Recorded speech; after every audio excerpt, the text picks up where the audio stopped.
Good afternoon. The time is 1 p.m. on Sunday, the 19th of September, and you're tuned in to the Sunday Lunch Show with me, Kalil Rouse, on Teachers Talk Radio. In today's show, I'll be joined by Miss Mika to discuss how to make schools more representative of diversity. Later on, I'll be joined by Jules to dive into the role of the designated safeguarding lead, what it entails, and tips. As always, tune in and talk it out. And I am live. Live from London. This is the Sunday Lunch with Kalil Rouse on Teachers Talk Radio. Tune in live on the Podbean app or desktop player. Just head over to www.podbean.com/LSW/TT Radio or search Teachers Talk Radio. Follow the hashtag TT Radio. Good afternoon, everyone, on this dreary, I don't know where you guys are, but it is a dreary, grim day. Every time I come onto Teacher Talk Radio, I look out my window, and right now it's very overcast and it's looking fairly cold. Gone are the days of sun.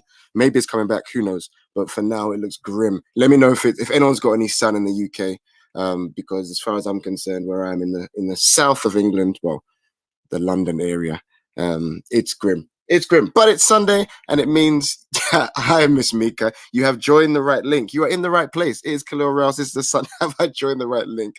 Yes, you are here. It's all good. This is a Sunday lunch show with me, Kalil Rouse, on Teachers Talk Radio. As I said in the intro, I've got some guests. Oh, my word. Let me get some sound effect for myself. 1 second. Let me get some sound effects for myself.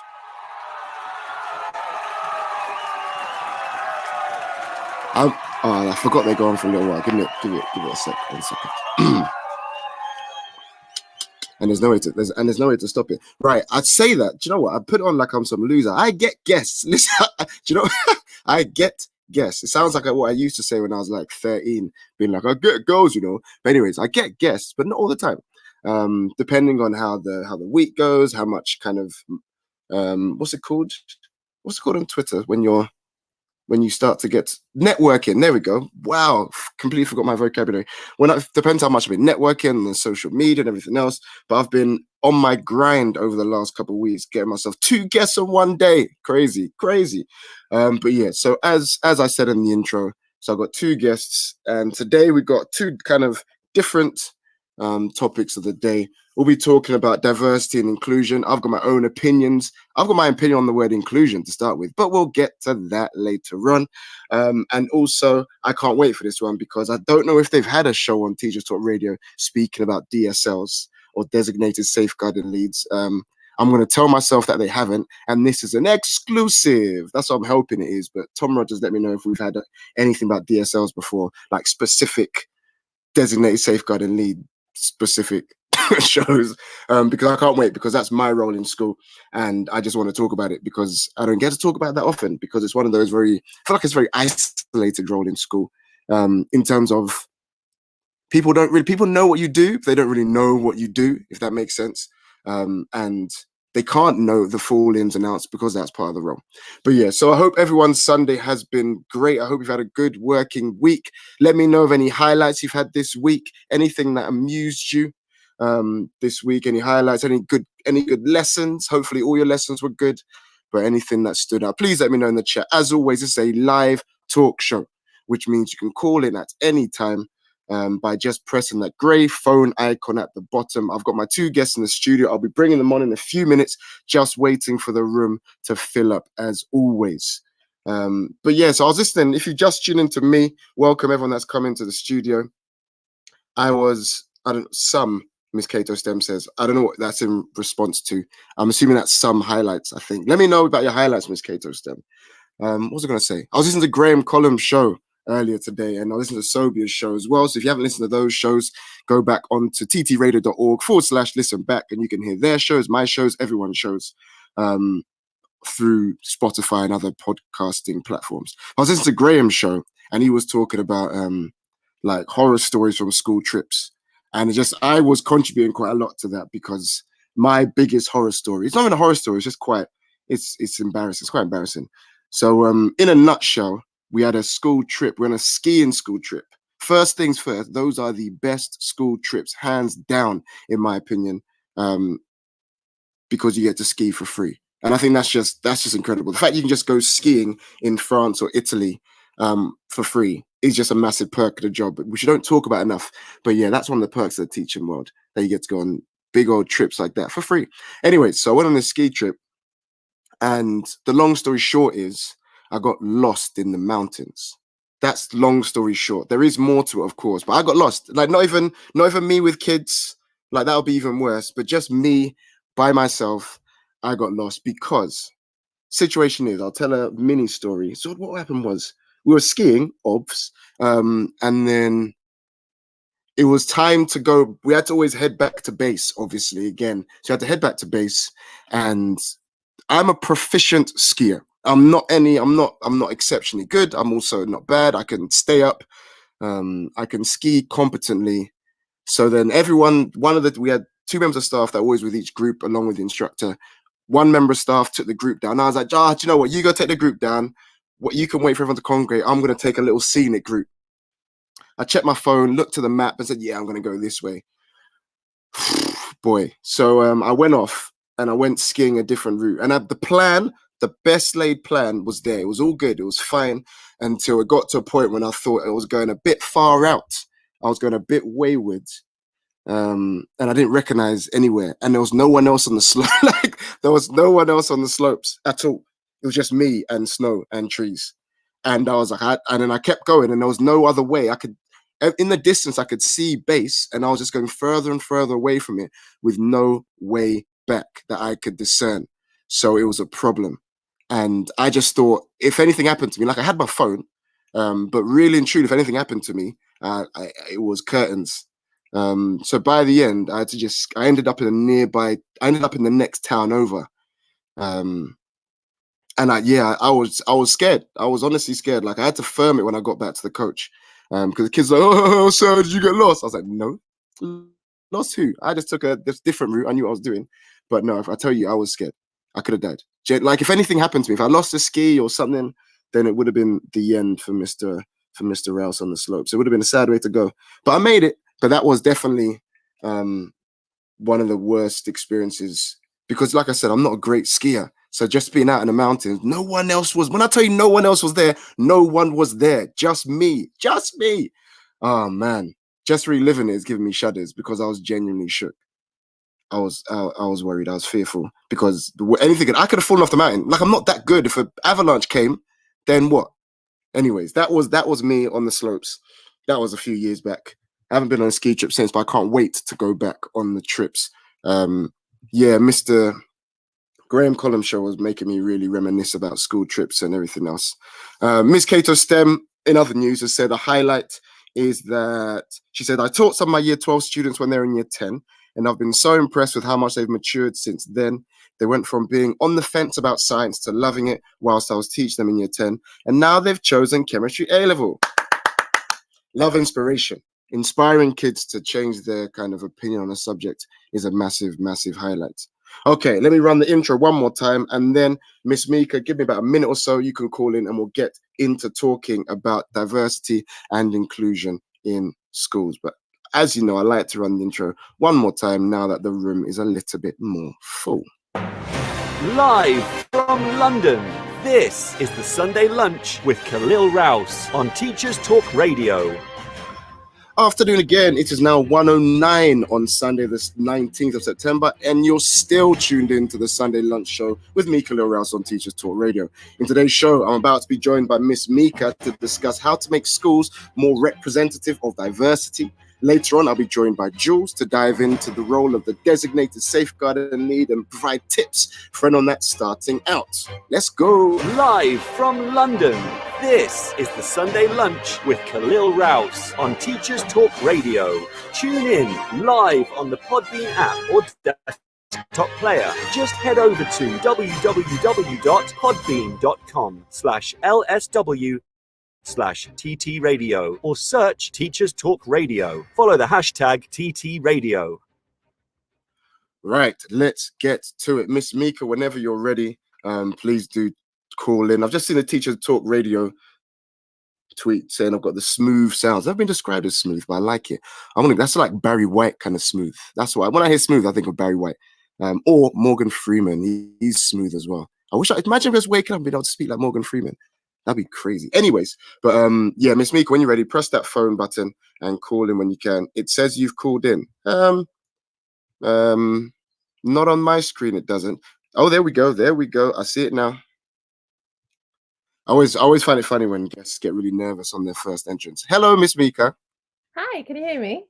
Yes, very well, loud and clear. I'm assuming you can hear me as well. I can do. Thank you so much for having me on today. No worries at all. I like what. So it said you called. So what did you? You pressed the phone and had a little bit of a bit of a delay. I'm assuming. Yeah, I think so. Yeah. Listen, technology. Who knows? Like it's the best and the worst, gift and a curse. Technology.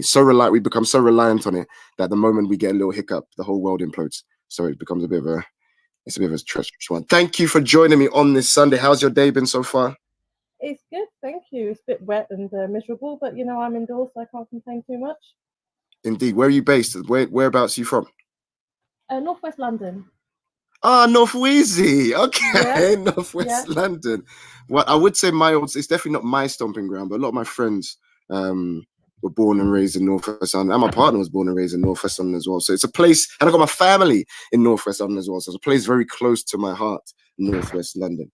But yeah, so Miss Mika, can you just give a quick intro to our listeners that just explains what your kind of connection is to the education world, maybe how long you've been connected to the education world? And yeah, just give a quick kind of intro to our lovely listeners, please. Of course. So I'm a teacher of English. I've been teaching for 9 years now, and I teach in Northwest London. I'm a lead teacher as well, and I suppose the reason that I'm on this show today is because I want to do something about making my school a more inclusive place. I want to do something about really, really celebrating that representation, that diversity that we have of our kids, our staff, and just boosting and recognizing and seeing people for every single side of them, if that makes sense. No, definitely. I feel like there's been over the last few years, as so it should be, a massive push. I think people in the teaching mode have woken up to the fact. I feel like people always knew this, but there's a lot more platforms that have been, a lot more companies, platforms, social media account, loads of things that are just targeting and raising awareness about the fact that the curriculum needs diversifying. It's something that we've definitely known. When you're a kind of ethnic minority in the UK, you become very aware of it as you go through the schooling system, and also when you reflect on it. I feel like when I was in school myself, I don't know how you feel. When I was a student, I don't think I was that kind of like.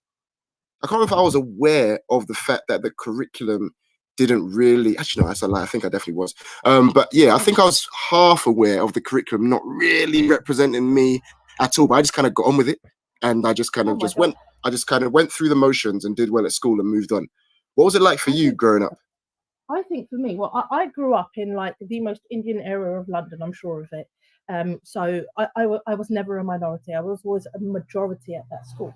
But like, I will never forget one of my humanities lessons where we were talking about India. So I was like, great, yeah, this is me. This is something that's close to me. This is my identity. It's my roots. Something to be proud of. And like the thing that I walked away from there was, oh yeah, we're good at cricket. Well, the British gave you that. So I think, yeah, it needs shaking up. It's needed shaking up for a long time. Yeah, Sobia, one of our fellow hosts, was saying that she wasn't aware, and her school was very diverse. And I'm kind of jealous. My school was very diverse actually. But my school was mainly kind of, we had a lot of Asians, we had a lot of Indian, Pakistani, Bangladeshi, but then obviously we were still majority white, and then there was a handful of black kids, and then a mix of everything in the middle. But it was fair. Majority still kind of white and Asian was my school, just based on. But yeah, like I said, the curriculum itself, the staff, from what I remember, the staff and the teachers were not that diverse at all. And the curriculum, I don't recall being very diverse. But at the same time, like I'm saying, I didn't really think about it that much at the time. It's only when I became a teacher and thought back to my experiences about how represented I felt in what I was learning, that I became more and more aware of the kind of gaps that a lot of teachers are now kind of pushing to fill at the moment, because the whole reason this came about is because I was doing, like I messaged you on Twitter, I was doing some searching, just seeing what people are talking about, because I usually get a lot of inspiration from Twitter. And you tweeted, I'm going to kind of read it. You said, "Help, please, EduTwitter." I love when people call for help from EduTwitter. It's great. Help, please, EduTwitter. I want to make my school more inclusive. You don't feel like Black and minority, ethnics, and LGBTQ kind of, let me add the plus in there. Staff and students feel seen enough.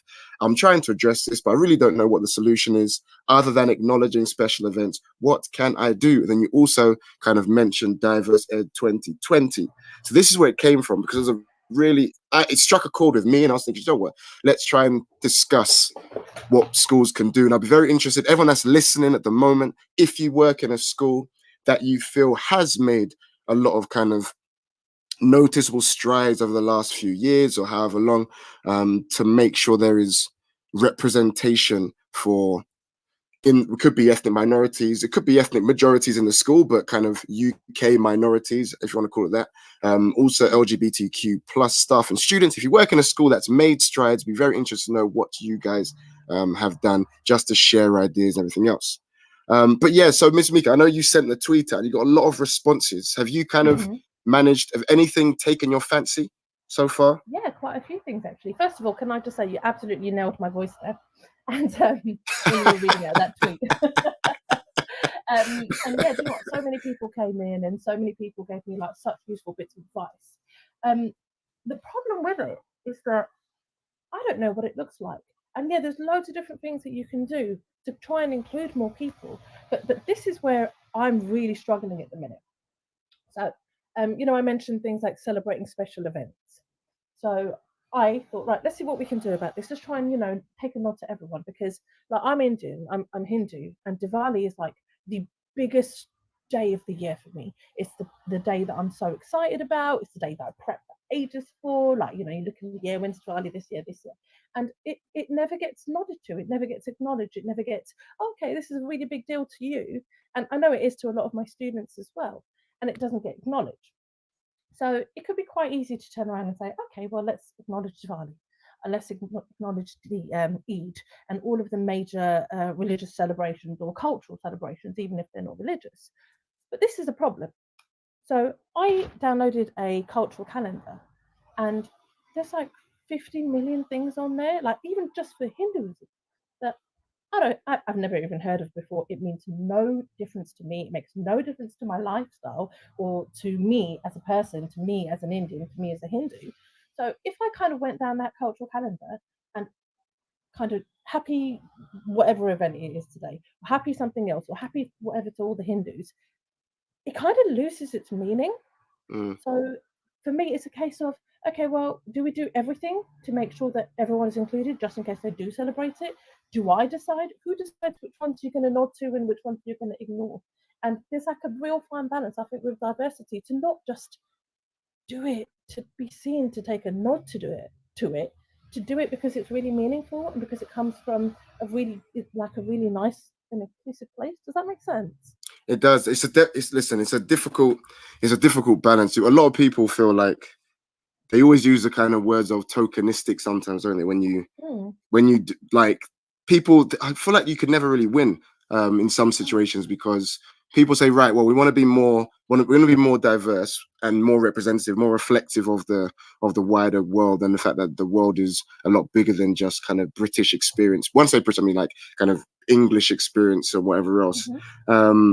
But then at the same time, when you do, I don't know, an event for Eid, an event for Diwali, an event for Black History Month, an event for LGBTQ plus month, and so on and so forth, you do get people that make it, that feel or respond by saying, oh, it seems tokenistic and you're only doing it because it's Black History Month. Where is everything else in the rest of the year and everything else? So I think it's a difficult balance to strike, and I don't have the answers. We're interested to know if anyone does have the answers. I feel like my thing on all of this, if I'm honest, I personally, and I said in my intro, I personally don't like the word inclusion. Gonna be honest with you, I've never liked the word inclusion.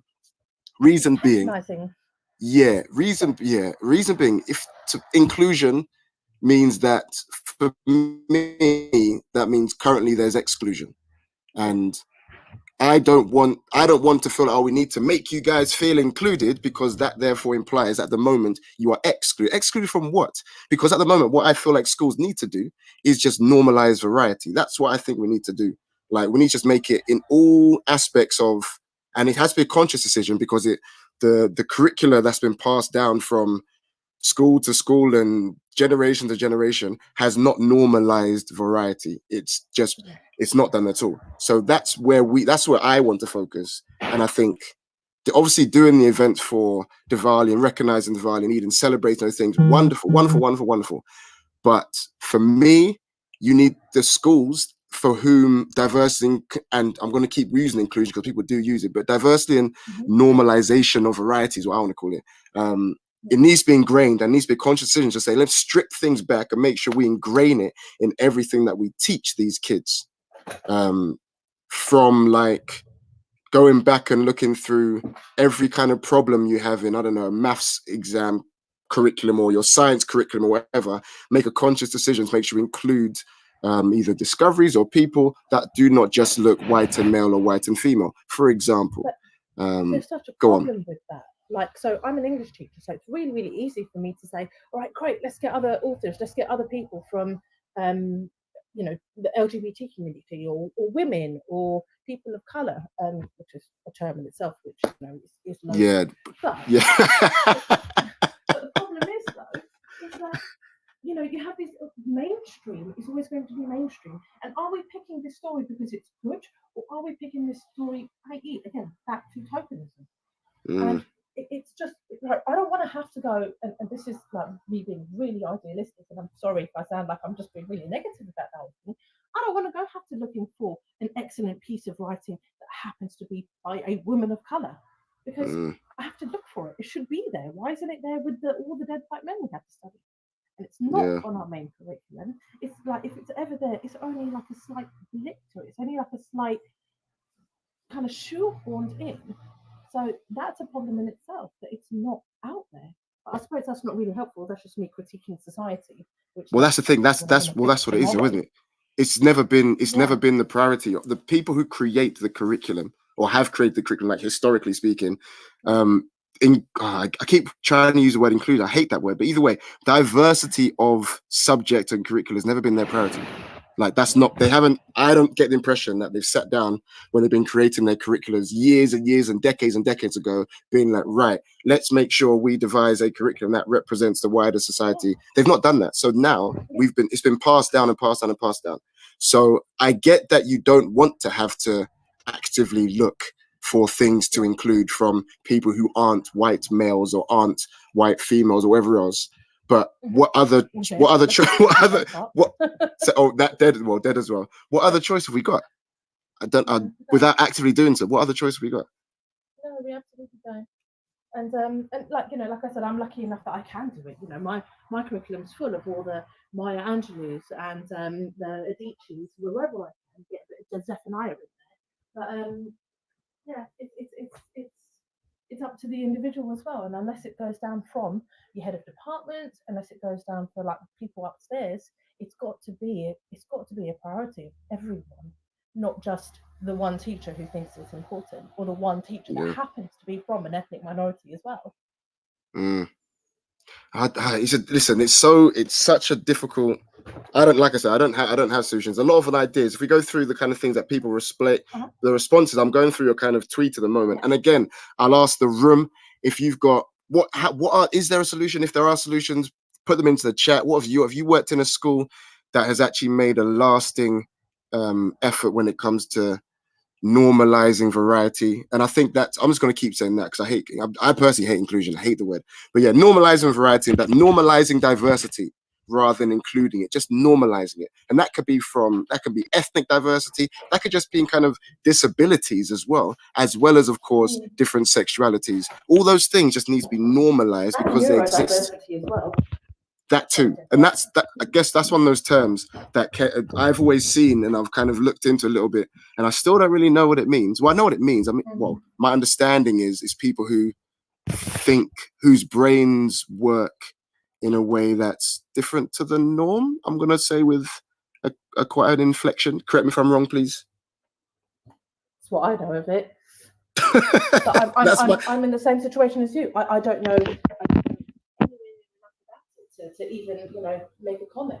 But it's something that gets so easily forgotten, and that's what you're talking about, really, isn't it? Normalizing the variety. Yeah, so I'm just reading. Someone's responded saying, "Are the texts you study diverse? What about the rest of the curriculum? Do all displays feature diversity? What about the library? Undertake a needs audit of the school and match this with the stock. Every topic display should be inclusive and considered from a diverse viewpoint." Was someone's kind of response. And then someone else is saying, others will give you direct links, etc. But as an LGBT teacher, I would hazard a guess that someone who's able to make a statement like this is likely to have staff that feel seen, to want to do more, demonstrate something else, someone those in charge can look up to. You responded that you just don't feel like you're high enough up the chain to be able to make. Yeah. But have you been able to raise it with people above you? Yes, absolutely. So we've got, thanks to this tweet and thanks to all the people that help, we've got a list of things we're going to do. We're going to get a staff group together about, because it can't just come from me. I can't represent everything. So other people are going to have a chance to kind of put their 2 pence in there. I think. Mika, can you come Miss Mika, can you come closer to the microphone? You've been Sorry, I remember. My house to a bad reception. There we go. That's better. That's better. Flags out there representing, celebrating the fact that there are people in our school, staff and kids, staff and students who come from all, every single corner of the world, and all the places in the world. I want to celebrate things in assemblies. I want to celebrate Eid and Black History Month in a big way. And the other things that people aren't even aware of, carnival, like Windrush. Does anyone even do our kids even know enough about Windrush? And that's such an important thing for them to realise. We talk about British history, that's a big part of it. You tell me if I'm going on a little bit. Lunches. We shall have a Christmas lunch. Again, can you come close? Could you come close to the mic if possible? Or you right next to it? Is that any better? You're clearer now, yeah, go on. Okay. So celebrating lunches, Eid lunches, Diwali lunches, things like that. And one thing that I really want to talk about is, I think a lot of this kind of kicked off around the football. When there's a big England playing football, it's huge, it's everywhere. What about cricket? What about rugby? And can we please talk about women's football somewhere as well? These are the things that a lot of our kids do care about, a lot of our staff cares about. And I think really trying to bring that to the forefront. A few years ago when India won the cricket, there was a parade where I lived. There was Indian flags up everywhere, but you go to school and it's like nothing ever happened. So yeah, it's just looking at things that are important to everyone. No, definitely. So Leon's I think Leon's one of the guys I interact with quite a lot on Twitter. So he's put, careful, the mic you're using, Miss Mika, is very sensitive. So every time you rustle, I can hear the movements, but just do your best. No, it's all right. It's all right. It's no problem. No, it's no problem at all. So either way, yeah. So Leon said the issue for me. So Leon's he's a black man. He said the issue for me as a black person is the rush to be inclusive and just talking about the same couple of people from the African continent and the USA. He says we need to step back and actually include the inclusiveness, he's putting in kind of inverted commas, in the curriculum. Otherwise, you're still othering the non-white experience, so making it feel like a kind of a side note, essentially, just let's just discuss this one person from the black community just so we can tick that box, is what he's saying, I imagine. It needs to be done he's speaking about the black experience, it needs to be done from a black British perspective. He says, I'm not a representation for representing sake kind of person, but meaningful and impactful additions to the curriculum that don't feel forced. And that's the thing. It needs to be a stripped back thing. But the problem is, for that to happen, it does have to come often from people further up than us ourselves. But I think teachers, especially in Key Stage 3, and people correct me if I'm wrong, but as far as I know, especially in a lot of subjects in Key Stage 3, like the histories and the geographies and those kind of more global subjects, in Key Stage 3 you've got more ownership over what you can cover. And I believe maybe the same in English and those kind of subjects. It's not until you get to GCSE age where you're limited by the actual course curriculum and what's going to be on inverted commas the exam and blah blah blah. But in Key Stage 3, if it really matters to your school, surely you have the ability, and I think you do, correct me if I'm wrong, but I believe in all those subs, you can teach not what you want, but you've got more ownership over the curriculum you kind of deliver to the kids. And if representation is important to you, then you have the power to do so at Key Stage 3. And then that's the kind of age where if you come into school in year 7, 8, and 9, you have a really rich experience where you're learning about the history of people that aren't white or represent you in a really organic way, and not a kind of side note way, a really organic way about things that from way back in history before, but like we're talking in like the, I don't know, I'm just gonna name a century, like, I don't know, 10th century, I'm just gonna name a random century. But those kind of times in history, I think that's a more rich educational experience than just doing the kind of what Leon's saying, the kind of the same couple of people from the African continent and USA, like we all know about. I'd rather learn about stuff I learn about new history and proper history, not the kind of early 20th century history that everyone always kind of has overused and overworked. But yeah, he's saying that it just needs to be. But that's my argument is Key Stage 3 is the time to do it, because I feel like you have you have the space to do it there, don't you? Yeah, absolutely. And like I think it's what I was saying earlier on about the whole perspective thing as well. Like I learned about India, but I did not learn it from an Indian perspective. I learned it from a very British colonial perspective, and that's what I'll always remember from it. So I think the perspective thing is really important. No, definitely. Leon's put a little caveat. You don't have to put the caveat, Leon. We understood, but he said that he gets that obviously diversity inclusion is not, it's more than just black people, and I get that. Of course it is. Yeah, but he's just speaking about his own. It's a personal experience, isn't it? And Mal's saying, one of our fellow hosts, wonderful fellow hosts, she's saying that history has been limited in the few decades due to less and less time on the curriculum. Exactly, it has been. There is less and less time. We're trying to. There isn't enough time. There isn't enough time at all. But I just think if it matters to people higher up in school, then they'll make the time for it. And I think what we're slowly getting now is a lot of schools, from my own experience and speaking to people, is the senior leadership teams are becoming either more diverse just in their kind of how they actually are, or just more aware of making sure their curriculum is diverse. We are making strides. That's my experience from obviously London. I know you could go out but beyond London into different areas and probably get a different experience. But I'm glad that a lot of schools are becoming more aware. But it's just, you got to strip it all back. You can't just add in. We're just gonna add in a little assembly here and a little assembly there. Yeah. It's going back to the questions you ask the kids, the examples of when you do, for example, I know there's a lot of drive now in relationships, sex, health education, for example. There's been a recent push in the last couple of years to make sure that it's normalizing the kind of the less, I don't know how to even describe it, but households that aren't just heterosexual, for example, normalizing the fact that there are households out there with two partners who are of the same sex, for example. And it's making people now making conscious decisions to make sure that when you're talking about relationship, sex, health education, that you're not just talking about men having relationships with women. And I can't believe it's taken until like 2019, 2018 kind of time for people to think, maybe it's a good idea to normalize different sexualities, like, and transgender and everything. It's crazy that it's taken. Been legal? Not well. Go on. Do you know the answer to that question? Yeah. So it's been part of our community. It's been part of our actual legal history for so long, and only now we're beginning to do it. It's crazy. But the LGBTQ plus the movement there to just to normalize it. I'm not going to use inclusion, just to normalize it in a world that we've got where everything's so diverse, but our curriculum often, the ones we're passed down, doesn't reflect it. It's a massive shame. Right, we've got a couple more minutes. I'm gonna have if you've got anything, I'm just gonna throw through some of the tweets, because again, who was this? Someone's talking about using displays as being a powerful way to show contributions to subjects like maths and English and the sciences from people who represent the globe, essentially, making sure we have displays that are reflective of the world and reflective of the diverse history the world has got, not just having displays of mathematicians that are yeah, they all look one type of race or one type of ethnicity. I think that's quite a powerful way as well. So kids just see it.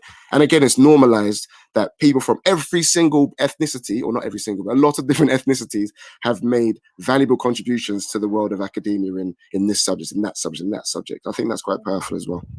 And I think it all comes down to as well, like what everyone's saying about it just not being a token, it's not being a tick box activity.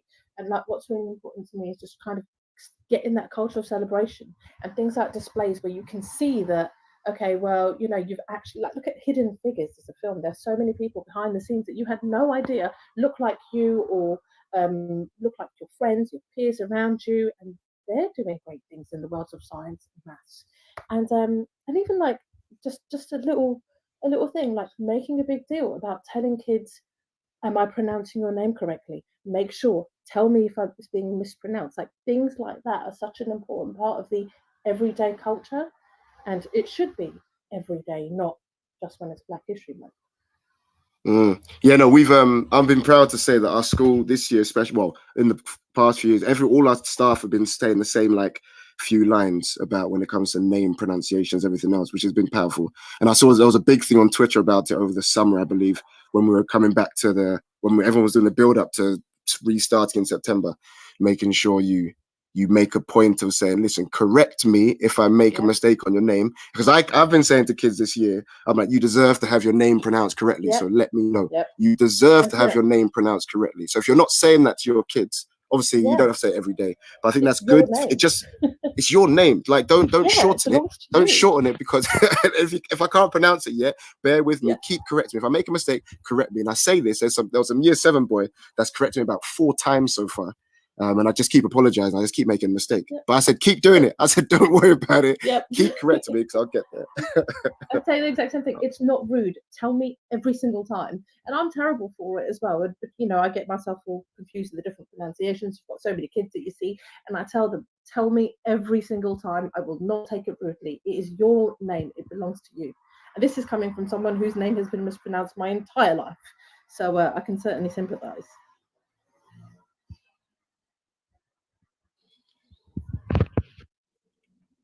Did you correct them when you were at school? Hello? You know what? I think it's taken me a long time I'll correct him the first few times, but it's taken me like until the last couple of years to be like, no, that is not my name. And really, really insist upon it. In fact, there are still people that I work with right now that still do not say my name right. But, you know, we'll get there eventually. Do you know what's worse than that? Well, not even worse, just similar level of annoyance is when they reply to your email and they misspell your email. They misspell your name in the reply, and not even and they just spell it differently. And I'm like, I just sent you an email with my name at the bottom. Why are you replying and misspelling my name? But the thing is, and sometimes I think it's a genuine typo. But then the other thing is, if it really mattered to you to make sure you spell my name correctly, you would check it just like you would kind of proofread your email. You would double check it. Because I know that I've had people misspell my name, I consciously double check that I've spelled someone's name correctly by obviously looking at their email address or their signature and be like, right, yep, spell it correctly. But if it doesn't matter to you, then people don't do that. Like if it's, do you know what I mean? If you've never had people mispronounce your name, then you're just not gonna do it. Go on. I can do you one better. So my name is Bamika. Do you know how many emails I get for the girl called Barty? We are not the same person. Stop sending me Barty's emails. Or my name is not Barty. It's not even the best pronunciation or the misspelling. I'm a whole new person. Oh, wow. Yeah. Wow. Yeah, that is definitely worse. that is definitely. Oh my words. Oh my word. Yeah. You pulled them up for every single time, I'm hoping. Yeah, of course I did. Of course. That's what. Do you know what you have? They definitely got to. Miss Cater Stemmer said, I make such a big deal about pronouncing kids' names correctly. And then, she said, write it down phonetically on the paper version of the seating plan. Definitely. I've done those phonetic. Go write it down phonetically. And then, Jules agrees. And then Sobia saying, I think it's a societal issue. We see it in films all the time. White teacher comes in to save minority kids. I've never treated any child differently as they're all children to me. I don't understand why people come into the profession if they are prejudiced. Yeah, listen, they're prejudiced. Everyone's got their prejudices. I agree. But teaching is one. I don't know. It's hard to. it's one of those things. I think Sometimes even for it's teaching. well-meaning. Say again. Sometimes like that whole thing is well-meaning as well, which makes it even more difficult. Like, yes, you're trying to do a good thing, but it's so patronizing. We don't need saving. They don't need Mm, that whole white savior complex, that whole white savior motion. mm. No, I agree. I agree on it. Right, Miss Mika, I'm gonna have. Unfortunately, we've kind of reached the end of our time on this. I know it may be. This is one of those topics that you could easily bring up again later on, and it's something that I want to get my teeth back into, do a bit more research, see what's out there, see what schools are doing actively, and then maybe we'll have another show in a few weeks or months or so, and actually see if we can get some kind of just examples from, because I did send a tweet out to see what other schools are doing, and it got absolutely aired on Twitter, which happens sometimes, no problem. So it got absolutely aired. It does indeed. Hold on, Jules is calling me. 1 second. So it got absolutely aired on Twitter, and then I was like, well, let me. It's a shame. Maybe I didn't give it much time. But what we're gonna do, I think Jules has. Go on, say again. I was just gonna say, thank you so much for having me. It's been such an interesting chat.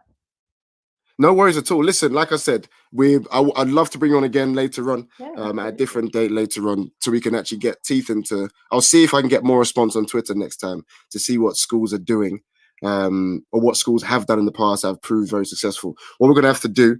Oh, sorry, hold on. Jules has responded saying, "Yeah, listen, Jules has dropped the unconscious bias bomb. If we start getting into that, I could talk about all this stuff for days. Do you know what? I've deliberately not spoken about kind of race and stuff on my show up to this date because I feel like I think I'll just go off on every kind of tangent that exists. And then also Mal said that's part of the reason why I love the film Queen of Kate. There is no white savior. I don't know what that film is, Mal. I'm going to admit ignorance there. I've got no idea. Mika, do you know that film? No, I haven't seen that. I haven't heard of it, No, to be honest. neither right. Oh, is it film? Is it now Queen of Katwe? I don't know what's going on. Mal, let me know what's going on. Either way, I'm gonna right. Okay, got it. It was a typo. See, you see the typo. So it said no, you can't. Your phone has said no, you couldn't have meant Catway. You must have meant Kate. That's what your phone told you just now. Right there. That's it. Right. Phone's even doing it. It means you must have meant Kate, Mal. You must have meant Kate, said your phone. Crazy. Right. Either way, I'm gonna disconnect you now. Leon's seen the film. I'm gonna have to look into this film. I'm gonna have to disconnect you, Ms. Mika, and we're gonna hear from the news and our sponsors. And on the other side of the news and our sponsors, I'll be joined by Jules, and we'll be talking about designated safeguarding leads and what our role entails and the ins and outs of what is very difficult role in school. But Miss Mika, thank you very much. It's been a pleasure having you on the show. Have a wonderful Sunday. Thank you, you too. This is Teachers Talk Radio, and this is Teachers Talk Radio News.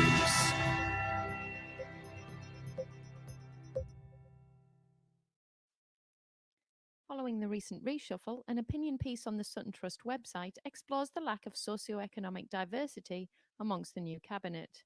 The piece highlights the fact that whilst Boris Johnson's cabinet have a record number of ministers from ethnic minority backgrounds, they still remain unrepresentative of the country in other ways. The piece highlights that 60% of the new cabinet attended an independent school, whilst only about 7% of the general population attend one. Just under half of the cabinet attended either Oxford or Cambridge, giving the new cabinet a very similar set of educational experiences. The piece considers how a lack of diversity of perspective means a government can miss important issues. Whilst politicians have responsibility for education policy, including the state school system, it seems they have limited experience of the systems themselves. Whilst the piece also comments positively on the government's focus on improving vocational qualifications, it remains concerned that the Cabinet is far removed from this part of the education system. The piece concludes with the view that any child born today in the UK should have a fair shot at becoming a Cabinet Minister, but also holds the view that the latest reshuffle suggests that we are still some distance away from achieving this. The Times list of top-ranking universities has been published today, with many media outlets reporting that neither of the UK's most prestigious universities, Oxford and Cambridge, are at the top. The top spot has instead gone to the University of St Andrews, Scotland's oldest university. Oxford and Cambridge are ranked second and third on the list respectively, but lag behind St Andrews in key areas such as student satisfaction and degree completion rates. Full details of the list can be found on the Times Good University Guide. And finally, as government announces changes to travel rules, many press outlets are featuring details of the school holidays for this academic year. With many families keen to have a break after a long period of disruption and restrictions due to the pandemic, parents and carers are being advised to check holiday dates closely if they're considering a break in the autumn and winter, or if they are looking ahead to next summer. This has been your Teachers Talk Radio Weekend News.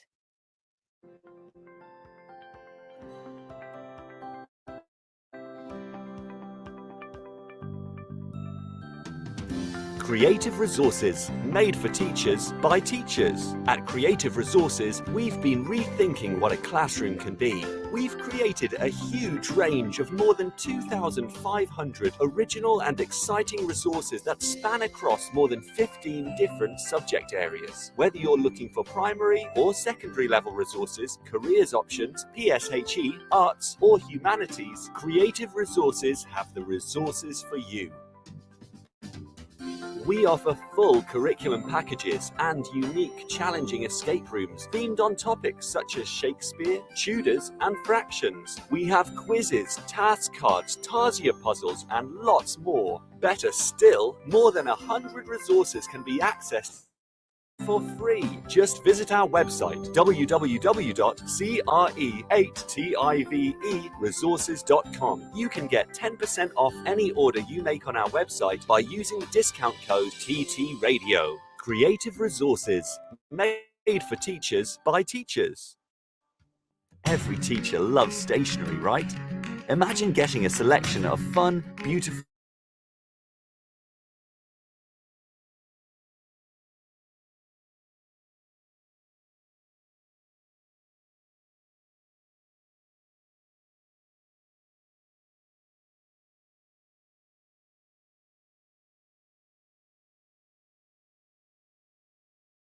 including some really good quality stationery brands like Faber-Castell and Stabilo. And because you never know what you're going to get, it makes it even more fun and special when you get it. It feels really great to be supporting a family business that's run by real teachers.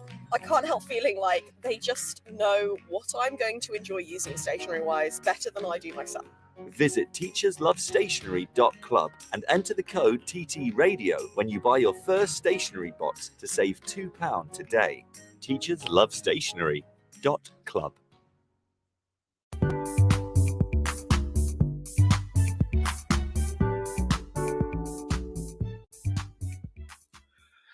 Whoo, and we're back. Do you know what the best feature of this new Podbean app is? That I can mute my mic. That is phenomenal. Now, I don't know it's taken them this long to realize that that is a worthwhile feature to have on a recording platform. Because I don't know if you guys remember the early shows when you'd play the news and then I'd be typing, it's all you hear was ta-ta-ta-ta-ta-ta-ta, and I got told it was very, very loud. But yes, now they've muted my mic, I can ta-ta-ta-ta all the way while the news is going on. But yeah, so that I'm going to have a look at that Queen of Katwe, not to be confused with Queen of Kate film, because I've had two strong recommendations from two very reputable people. So I'm going to trust your review and have a look at it. Maybe even this evening. Right. So, is that the Fresh Prince? Does it sound like Fresh Prince? Hold on, let me just check one more time. Does it sound like Fresh Prince?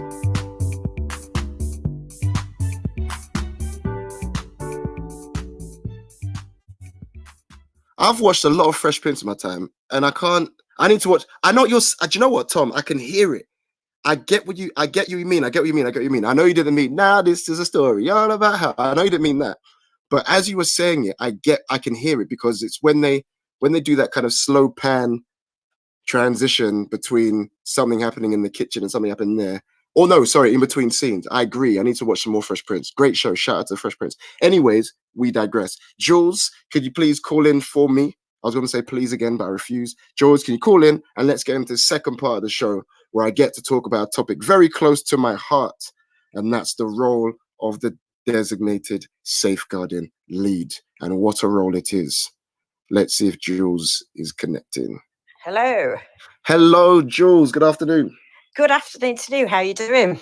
I'm all right. I'm very well. As I'm glad you. I get the impression you've been in the studio the whole show, so hopefully you've been warmed up to the vibe. Certainly. No, that was a good discussion to listen to, actually, on the inclusion agenda. I enjoyed that conversation earlier. And we've got sun in Yorkshire today. What? No way. It's a sunny day in Yorkshire. Yeah, we've got all your sunshine. Well, by the looks, yeah, because I can't. There's not a ray of sunshine in sight where I'm looking at. It's grey as anything outside my window at the moment. But yeah, thank you for joining. Just like I did with Miss Mika, can you give our listeners just a quick intro about kind of your connection with education, what role you're on, and everything else, and just a little bio of yourself, please? Certainly, yeah.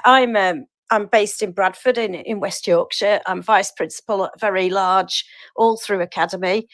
We've got about 1,800 students on roll, including a sixth form.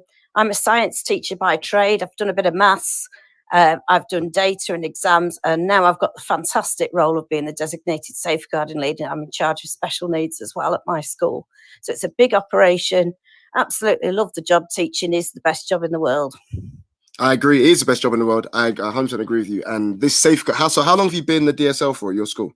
Well, I'm relatively new. This is my third year, so I've just started year 3 as DSL. So I've done it for 2 full years, including, of course, last year with the pandemic, which challenged absolutely everybody beyond belief. So, yeah, still new to it, but has certainly learnt very quickly.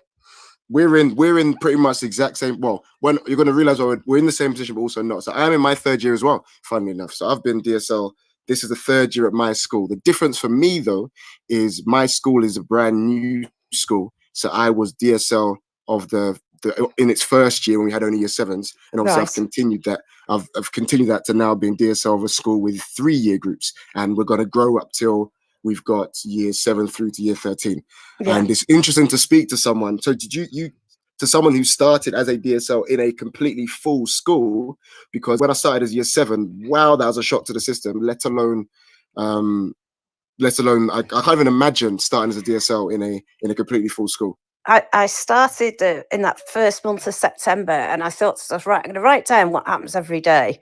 And by the end of the first week, I'd filled 3 full sheets of A4 paper with different issues, all anonymised names, of course. It was like being hit in the face with the sledgehammer. It truly was. And then you have to regroup and think, right, how are we going to manage this? Because the workload does vary. September, obviously, towards the end of the month, can be quite busy as learners start to come back and gain confidence, and they might start to tell you about what their summers have been like at home. But it certainly ebbs and flows, and then other matters might take place contextually in your surroundings that determine an issue that's going to crop up. So you've really got to prioritize what needs to be done when, and keep a weather eye on all the issues that are coming in, particularly from your pastoral team and the behaviour team, and think, right, do we need to respond to this? So it's a very didactic role, I'd say. Yeah, no, definitely. And for someone, we may have some listeners listening. That sounds awful. Most people listening who may not be teachers. DSL is a designated safeguarding lead. It's a kind of the person that oversees all things safeguarding in the school. And as you will well know, safeguarding is like the #1 priority in every single school. If your school is not a good safeguarding culture, your school is not a school, in my opinion. But yeah, the role itself, I don't know what you found. How big do you have like a big safeguarding team, or what's the setup in your school at the moment when it comes to safeguarding? Well, our whole culture is about it does happen here. That's what it might happen here. It does happen here. And I am very fortunate in that I've got a very large and diverse team in which we've got safeguarding leads, we've got deputies, we've got an attendance team who's got a designated safeguarding lead on it. We've got a very experienced pastoral team who are led by a lead behaviour director. And then we've also got alternative provision at our school. And everybody is genned up on the safeguarding agenda. And obviously, me being the senior designated safeguarding lead, I'm in charge of ensuring that all those needs of the children are met. So we've got a very strong and large team at our school, which I'm very fortunate to work with. I couldn't do it without them. Yeah, no, it's definitely not. It's one of those roles where It's not a one, like we all know that obviously safeguarding is everyone's responsibility. We know that, but at the same time, it does in terms of accountability. It's one of those roles where like I can't even describe. It's when you spoke about it kind of ebbing and flowing. There comes certain times when so many different things have happened that are all kind of equally as serious. And the one thing about our role that I think maybe doesn't exist so much to other people. If you're, I don't know, let's say you've got a different role, maybe you don't get something done because, I don't know, maybe time ran away with you, therefore you couldn't get a certain task done or a certain email didn't get sent. What the worst thing that could happen potentially in that situation, nothing drastic, I don't imagine. If you didn't get to send an email to do with lessons or curriculum, not the worst thing in the world in terms of the grand scheme. In our role sometimes, if you don't, I don't know if you get hit with that kind of, in the back of your mind, do you know if you didn't respond to, I don't know, maybe a social worker emailed and you never replied when you should have replied, you meant to reply but didn't get back to them, like that can have, just not keeping that communication up could potentially have ramifications for that young person that could be, again, that do you know what I mean, that could be long lasting or serious. And that kind of, I don't want to call it pressure because I don't know if pressure is the right word, but that responsibility I think is a better word. Especially when you're manning a big team as well. It's difficult, isn't it? Well, it is. And that's where you need to be really clever on how you work. So, for example, in our school, we have a safeguarding email, which all social workers communicate in that way. And there's somebody monitoring that all during the day to make sure that nothing's missed. There's no missed phone call because it's all in there and it's checked. And it's done every hour by somebody on the team. But you're right. I don't think anybody really spots that some of these issues. One issue may take 5 or 6 hours to get anywhere. And there isn't another job like that in school. And many times you have to call upon colleagues to cover your lesson at the last minute. I can't come on duty now because I've got to take a phone call. There has to be an understanding that safeguarding is that priority of school, and that has to come first and foremost for the young people in our care. No, definitely. When you said getting cover for lessons at the last minute, that really resonated with me. The amount of times I've had to send a quick message on the radio like 3 minutes before my lesson's about to start, saying, "Guys, please, could someone just sit in my class because I'm on the phone. I need to sort this out." I'm still on the phone. I'll send an email out. I've got an email address set up for everybody who works with me, and I'll put on, I'm on a call. It's going to be at least an hour, and then I'll update it if I'm still there, because these things don't run to time with social services. They're obviously in the moment, and school time and their time doesn't always come together very well, does it? No, agreed. Yeah, social work. Did you get in? I got inundated. As soon as September the something hit, it was like all the social workers had their emails on delayed delivery, and they just came pinging in as soon as school opened, because obviously they knew we were on holiday. But they thought, right, you're back now. Ping, ping, ping, ping, ping, ping, ping, ping, ping. Let us know what's going on. Meeting. Yeah. And I was like, oh my, it was just crazy. Your calendar looks good until Monday afternoon, and then the week's a write-off, isn't it? Because you're just absolutely full of work to do. And that's how it is. It's unpredictable and unmanageable at the same time. So you have to have those systems in place where one, record keeping is always going to be king, and that you have clear lines of communication around your expectations of the team. And if you need to do something, that will take priority always. Yeah, that's the thing. I currently don't work in a, like I said, my school is relatively small compared to yours. So the team, obviously everyone, I'm going to keep reiterating, it's everyone's responsibility, but the team itself is only me, and I've got 2 deputy DSLs who also have they have other responsibilities, like whole school responsibilities. And then we have like a head of year who's had a bit of training. So really at the moment for me, a lot of it is dealt with by me. And I think I've been lucky that they took away my kind of, I was a head of year for 2 years. Great stomping ground for this job, isn't it? Head of year, pastoral background, massively. You've got huge skills you can just bring straight in. Definitely. Yeah. But they took the head of year stuff away from me because they realized that as the school grows, the time commitments and everything else of DSLs means that often, I know you said you're Senko as well. I am a qualified Senko, but I've got 2 Senkos who work for me. I will do anybody who's children in care, and then and having that Senko as well is really helpful. because Okay. you're looking at it from two different ways, aren't you? Reducing risk and actually individual needs to help them access their learning. So it's not a prerequisite for DSL, but it's a very useful thing to have. No, definitely. Right. I want to do, because maybe one day there'll be some people who have just started out as being a designated safeguard lead in school. And maybe they've had someone say, oh, do you know what? You should go on to Teachers Talk Radio and see if there's anything on Teachers Talk Radio about being a designated safeguard lead. Because what I think we should do is think about the tips and advice, like you did on Twitter, tips and advice for someone who's just starting out about what they should kind of do or get in place, or how they should manage their time, etc., so that anyone could listen back to this show in a few years' time or whatever else and be like, right, I've just started out. Let me go listen to the show and get some insight. And if anyone in the room happens to either be a DSL or connected to a DSL or knows about the safeguarding world or anything else, if you have any tips or advice, please do share it in the chat, because I want to just make this a worthwhile resource as well for anyone that's new to the role. So I'm going to put you on the spot, Jules. What would you say if we go through some tips? What would you say is doesn't need to be in priority order, but what are the tips you give? So your first port of call is working together to safeguard children 2018 from the DFE, and then keeping children safe in education, which has just been republished in 2021. They're both quite beefy documents, but it unpicks for you what the role actually is. Then it's go to the policy. What's your policy in school?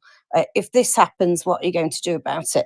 And safeguarding is such a large area, you can't possibly know all the aspects of the job and be an expert in it either. So you need to join on some training. Your local authority, wherever that is, will run that training. And it's a 2-day course. And that for me, I did mine in October. So I've been in post about 5 weeks. And by the time I got there in October, things had started to make sense. So between those documents, your policy and the local authority, that gives you a really good grounding as to what the workload is going to be, and how do you respond when a child makes a disclosure or other information comes forward. So those would be my first things.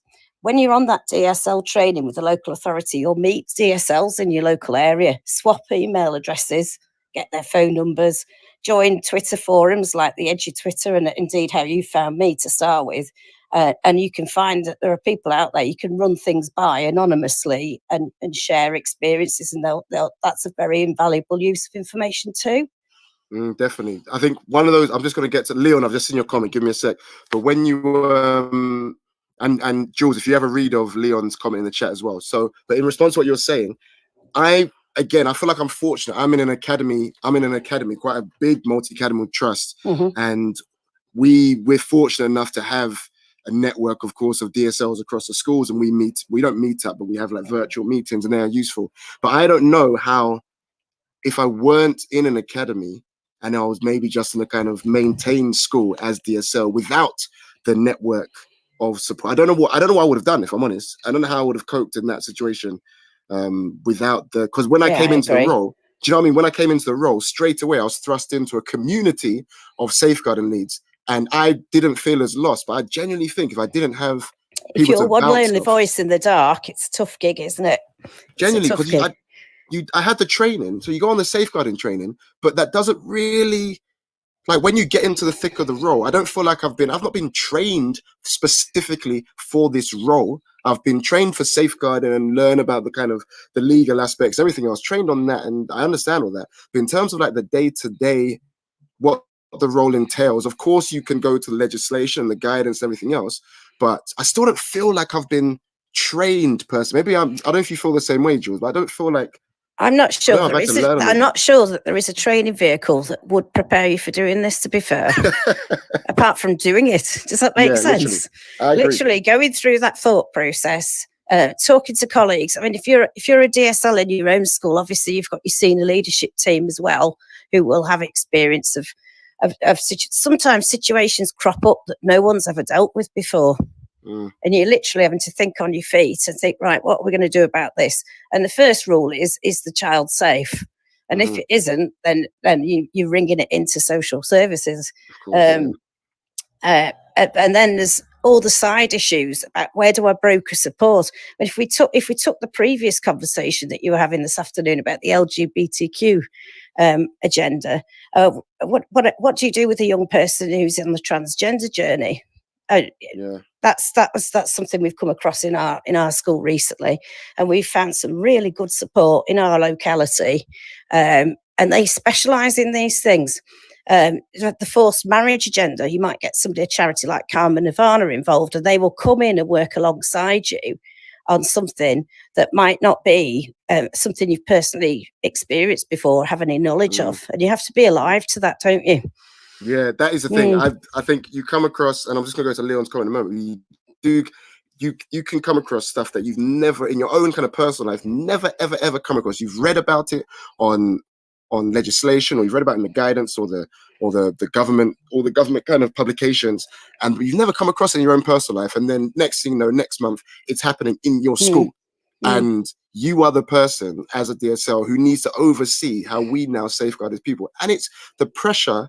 Yeah. Again, I'm going to use the word pressure because I feel like I do feel the pressure sometimes, just because if you don't do something correctly, no, not correctly, but if something goes wrong, worst case scenario, something goes wrong, I can't even imagine how I'd feel if I don't know, dropped the ball on something along the way, and now the students, you know what I mean? And that pressure is something that I don't know if anyone else feels that in a role in school. Let me know if you think it does exist in school, but I'm willing to put a limit and say, you know what? I don't think that pressure exists in another role in school, to think that if I drop the ball on this, the kid could literally come to harm's way.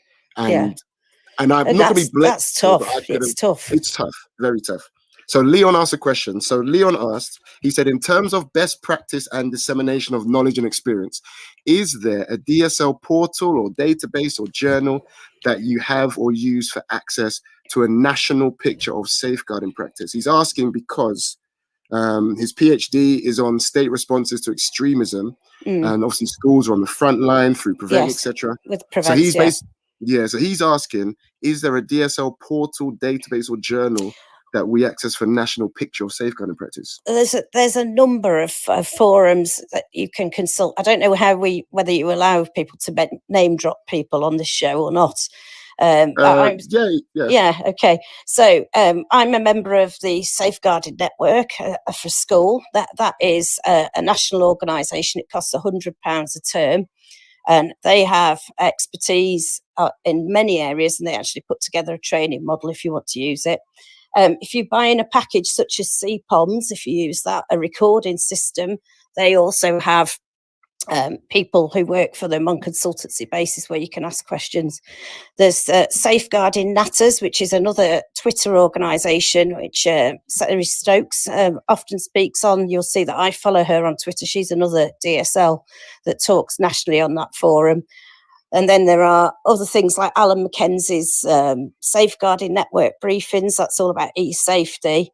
And Andrew Hall's safeguarding briefing is also very useful. They actually are free, and you can sign up for that, and they will send out a monthly what you should be doing now, and top tips and links to other organisations that might help you actually deliver the safeguarding message across school. So that's a handful of suggestions there as to where you might go for information other than your local authority, and there are more.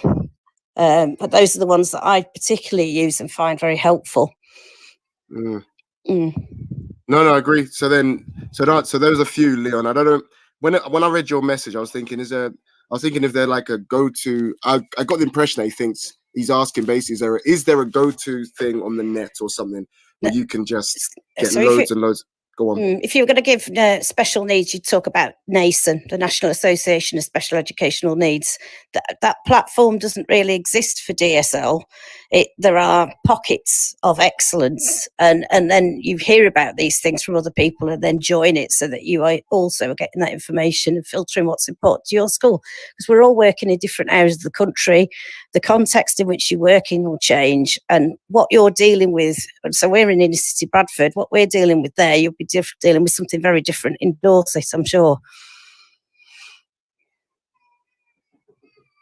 Are you still there? I am. Give me a second. Okay. No, can you hear me? I'm probably a bit far away at the moment.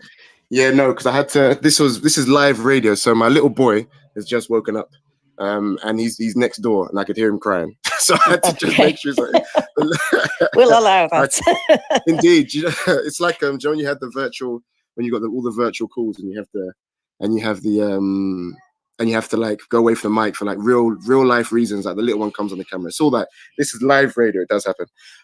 But yeah, so I think that's great. And then also, I'm looking at the kind of tips you had on social media. We're actually going to get to those tips in a moment. But what I need to do, because Tom Rogers, I believe, I don't know if he's still in the call, but we need to hear from our sponsors. We need to pay the bills. So I need to go.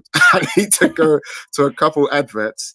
Otherwise, I get fired. That's a lie, by the way. I don't get fired, Tom. I don't get fired.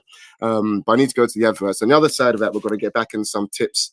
Again, for some new, if there's a new DSL or someone new to roll. But for now, we'll go to some adverts. So what I'll do, I'll put you on mute, and then we'll go to the adverts. Need support with your phonics teaching? Did you know Oxford University Press now has 3 DFE validated programs to help you? Read Write Ink Phonics, Floppy's Phonics, and the brand new Essential Letters and Sounds. Essential Letters and Sounds will get all your children reading well, quickly, using phonics books you may already have in your classroom. Developed by the Knowledge Schools Trust English Hub, it's affordable, easy to use, and makes teaching phonics with letters and sounds more effective. Whatever your school's phonics needs, Oxford has the solution. To find out more and receive support from your expert local educational consultant, visit oxfordprimary.com/phonics. Every teacher loves stationery, right? Imagine getting a selection of fun, beautiful, and unique stationery items designed and selected especially for teachers, delivered through your door every month. You need to check out teacherslovestationery.club. I'm always so excited when the box arrives. It's such a treat. My Teachers Love Stationery Club box is just a little treat to myself every month. It's always full of delightful and surprising items, including some really good quality stationery brands like Faber-Castell and Stabilo. And because you never know what you're going to get, it makes it even more fun and special when you get it. It feels really great to be supporting a family business that's run by real teachers. I can't help feeling like they just know what I'm going to enjoy using stationery-wise better than I do myself. Visit teacherslovestationery.club and enter the code TTRadio when you buy your first stationery box to save £2 today. teacherslovestationery.club. Need support with your phonics teaching? Did you know Oxford University Press now has 3 DFE validated programs to help you? Read Write Ink Phonics, Floppy's Phonics, and the brand new Essential Letters and Sounds. Essential Letters and Sounds will get all your children reading well, quickly, using phonics books you may already have in your classroom. Developed by the Knowledge Schools Trust English Hub, it's affordable, easy to use, and makes teaching phonics with letters and sounds more effective. Whatever your school's phonics needs, Oxford has the solution. To find out more and receive support from your expert local educational consultant, visit oxfordprimary.com/phonics. Right. Someone just said no sound in the chat. So I'm assuming, hoping that you could hear the adverts. Let me bring Jules back. Hold on. Jules, you back? You there? I am. I'm still here. Hello. Hello. Perfect. Could you hear you could hear the adverts, right? I could, yes. Yeah. Okay, perfect. Cool. So I don't know. So wow, this is a name that I don't know where the surname is, but MUK. Hopefully you can sort your sound out. My advice, if you can't hear anything, check the volume on your own phone, because I think everything's all right on our end. So check the volume on your own phone. But anyway, so those are adverts. So let's get back into these tips and advice and everything else. So we've already spoken about, the first tip on essentially the policy side of things, because it does start there. And I think I had a recent case that came up. It was my first. I'm not going to go into any detail essentially, but I had a case that came up recently that was the first of quite serious that I had to deal with in my kind of 3 years, 2 and a bit years. And the first place I went, because it was one of those things that I'd read about but never had to actually deal with it firsthand. I just went straight back to the guidance and had a look at what they were advising and the kind of, the flow charts of who to contact and blah, blah, blah. So I went through one of those, and it was useful, which means that the guidance is doing its job. But that's the first place to start. So any DSL, never forget. I think it's one of those things, and when you do the training at the start of the year and you get staff to refamiliarize themselves with the policies and the guidance and the legislation, never just when you get into the role, it's easy to kind of forget that that's there and just get immersed in the here and now and forget that there's people have written documents and publications about what to do in these situations. So if you are a new DSL, do not forget or just get immersed too much in the kind of the immediate issue and forget that there's so much guidance out there for people who have dealt with this beforehand and they've written publications and everything else. So I think that's a great first tip. What would your next kind of tip or advice be for a new DSL? I mentioned about enrolling on the local authority training, which goes hand in hand with that first tip. I think also you've got a resource in the local police. We have a Safer Schools police officer who works at our school who's invaluable in terms of support from the police aspect of things if you need it, and that you really should link in with whatever your local arrangement is with that, because not every school will have a Safer Schools police officer, but the police obviously are dealing with the end product of some of the safeguarding things that go wrong, and they really do want to help you with the preventative work as well, and they will happily come into school and assist you. That's the thing. Do you know what? So I've got I'm glad you mentioned preventative, because in an ideal world, obviously it's not that simple. In an ideal world, we would be able to create or feed into some sort of pastoral curriculum or some sort of curriculum. Definitely the PHSE curriculum, yeah. Indeed. Yeah. And it needs to be tailored in a way, that educates kids in that kind of aspect of their life to to hopefully try and prevent more serious things from happening down the line. And I think that's quite a crucial part. A lot of safeguarding is reactive because things can crop up, but you also want to make sure that we're delivering kids information from when they first join our school that educates them about, of course, the rights and wrongs, but also just things that are more serious so that they can learn what to do and blah, blah, blah, and how to respond, and hopefully never get caught up, fingers crossed, in anything like that in the first place. That's also a part of the role for sure. It is. And if you take Ofsted's review of sexual harm and sexual harassment from April last year, one of the key findings from the young people they talked to was that they felt that the RSE curriculum and the PHSE curriculum had been no help at all in helping them navigate these things. And they'd either gone to their peers or to social media to find out. So that in itself tells you how important that PHSE curriculum, that educating the whole child, those themes regularly coming through assemblies, in pastoral conversations about keeping yourself safe, looking after each other, kindness. These things are all vital, aren't they? And that is also a key indicator of your school culture if those conversations are happening freely between young people and your staff.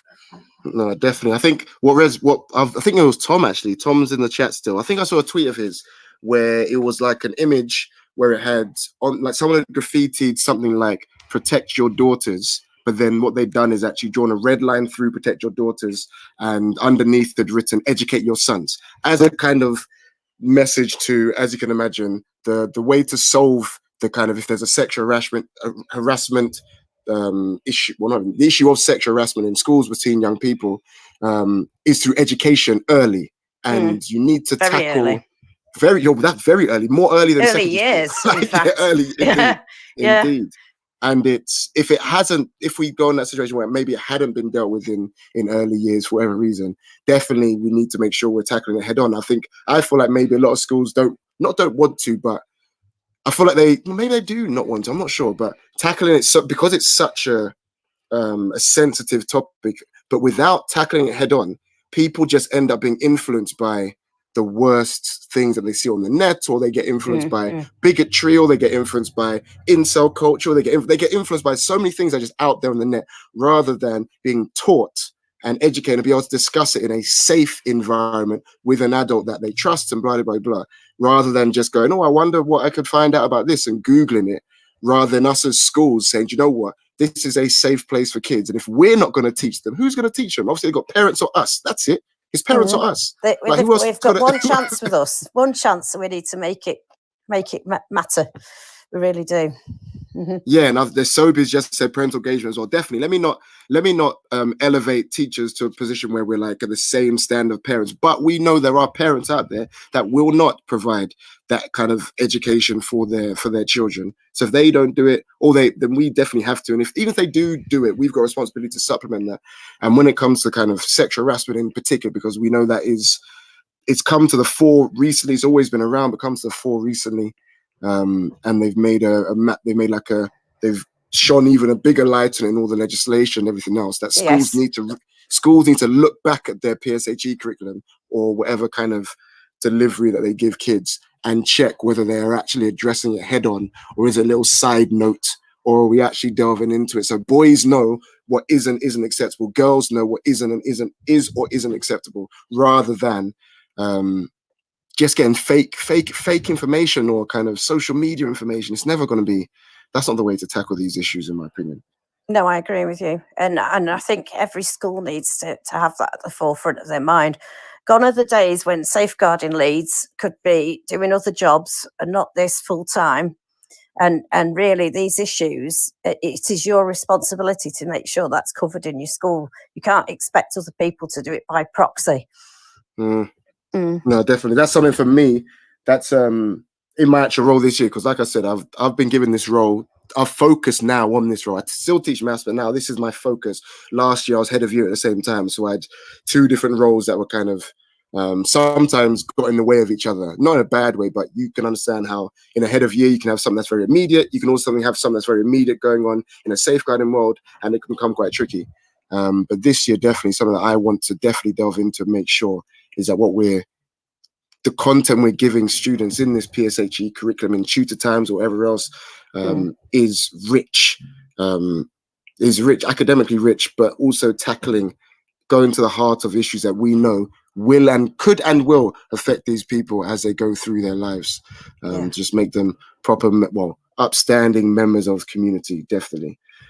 So then I've got your tweets here, and I think you've said something great here I think it was number 7, and you said, and this is something that I've learned as I've grown with the role, but you said, never think you're on your own, reach out for advice, and you don't work in isolation. If you're designated safeguarding lead, I always felt when I first started that it was me, it was only kind of me, I was only lead, I had the deputies, yes, but they had other roles, so it's still kind of on my shoulders. And I often did take a lot of the weight of everything on me rather than doing a lot of delegation. And I definitely didn't do I didn't do enough kind of outsourcing and speaking to other people elsewhere. But I think that's a vital part of the role to just, I think it is. I mean, it's twofold, isn't it? One, checking that your gut instinct is right. And secondly, it's the impact on your mental health of carrying that all around with you yourself. And one thing that I'm very fortunate that we're offered professional supervision at our school. And that is a big feature of keeping children safe, that all designated safeguarding leads should have access to supervision. And some of the trickiest cases that I've dealt with in the last 2 years, I've actually gone with the case and discussed it and potential routes and looked at the positives and negatives if you do this and do that in supervision sessions. And that really has helped me move forward massively in my role. Yeah, definitely. I'm glad you mentioned supervision, so I wanted to talk about it because I've been, again, my academy, we have DSL supervisions as well. We had them last year. And if you are maybe listening in the future, and you are a DSL new, these are something that you want to make sure your school does. And just to kind of translate for anyone that's wondering what it is. So for me, mine was virtual, of course, because it was very recently, but it was only about 3 or 4 in our case, DSLs, and with one kind of professionally trained counselor style person for us. And there wasn't really like an agenda per se. It was just a space where we could speak just fairly candidly about what's going on. We can speak candidly about what the roles entail and what we're dealing with at the moment, being able to vent, because like you said, Jules, I go through the day knowing so much about students that not many people else in the school, like only a handful of people know. That's right. And that's how it should be, a handful of people. Indeed. But carrying that around can be a burden. I try to compartmentalize everything, but even me, the most stoic person in the world, can often admit that it can get to me when you know so much and you know what they're going through. You see them just flourish in school, but you know about what they're going through at home and blah, blah, blah, blah. Having a space to talk to people who are going through something similar was really kind of therapeutic, really cathartic, really, really positive for me in my role. And by the sounds of it, it was useful for you as well. Absolutely is. Yeah. And the diverseness of what you deal with is just astonishing. And some weeks it can come thick and fast, and we never use the Q word in our. We've got a shared office, and we don't use the quiet word because that's just asking for trouble.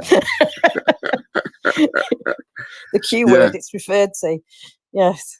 Well, when not much is, when everything seems to be a little bit in a lull phase for now, not many meet, and then next week, all it takes is a phone call from the police to say that something's happened, and then you're back in the thick of it, I guess, aren't you? Yeah, that's right. That's right. Listen, I love the role. I just think it it's really one of those matters. things. It really matters. Teaching matters, but this is just like the bottom rung of Maslow, isn't it? That we're dealing with here, making sure that children are safe. Yeah, and let me say to if you work in a school at the moment, look out for your DSLs. Check in. Honestly, it's gonna sound strange, smile at them.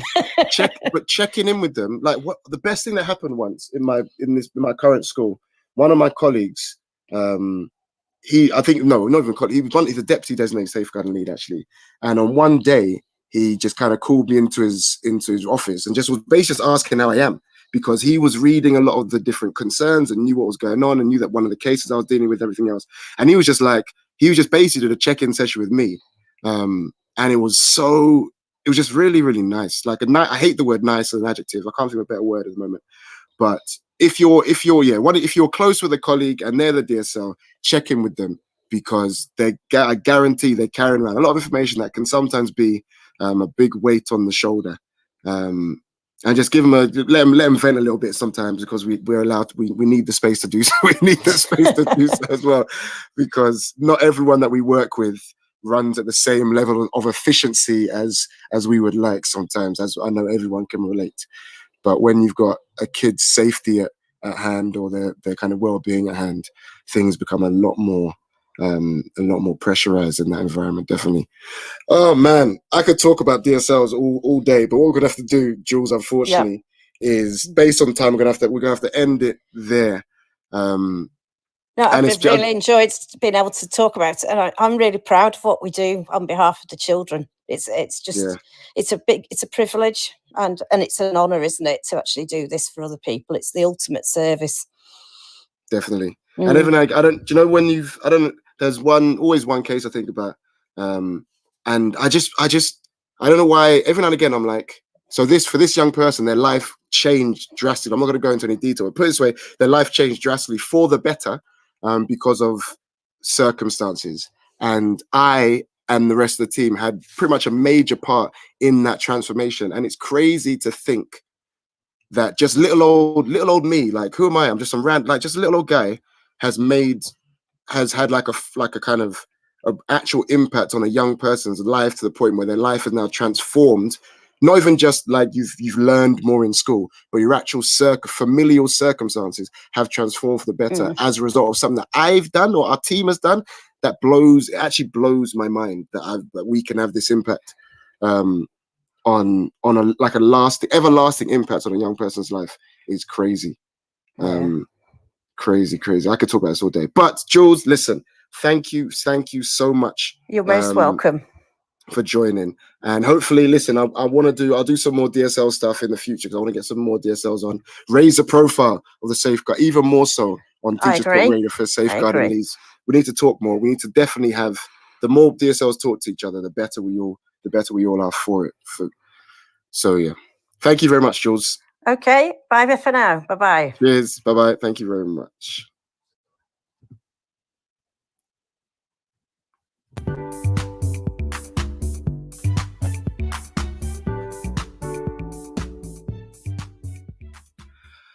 Whew, mate, I feel like I'm getting emotional. I feel like I was getting emotional there. It's one of those roles, man. It's one of those roles that you spend a lot of time not being emotional. Because when you speak to kids about what they're going through, you deliberately have to stay not emotionless, but you don't, as you guys all know, you don't react kind of emotionally.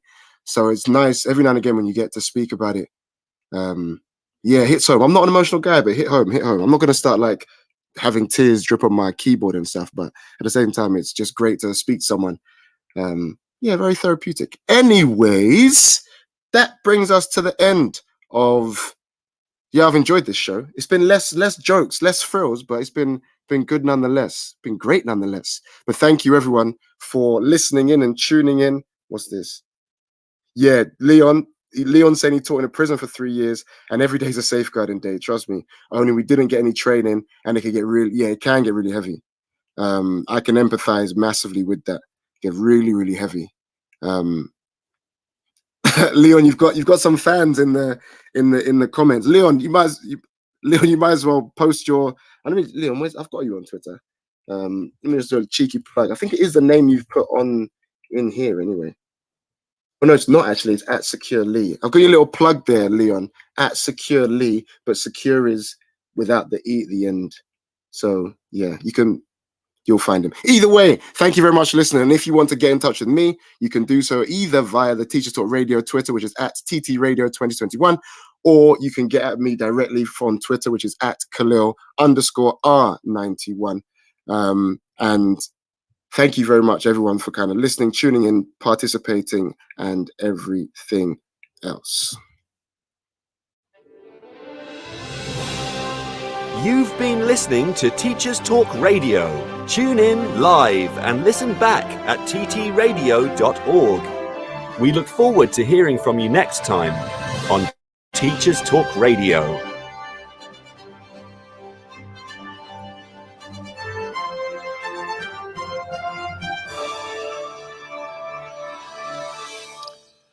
I've got nothing entertaining to say. I know you're waiting for it. I've run out of jokes. It's not that kind of show. Catch you guys in a bit. See you guys next week. Oh, am I on next week? Let me just check my calendar. I haven't even told Tom whether I'm on next week. I feel like I've got a social occasion. I know I'm talking like I'm still on the mic. I'm still on the mic, going to talk about it. I'm not on next week, unfortunately. Wedding season is still going on. So I'm not on next week. But I'll let you guys know on Twitter when I am back on. But you'll have a week without me next week. Do not miss me too much. Adios.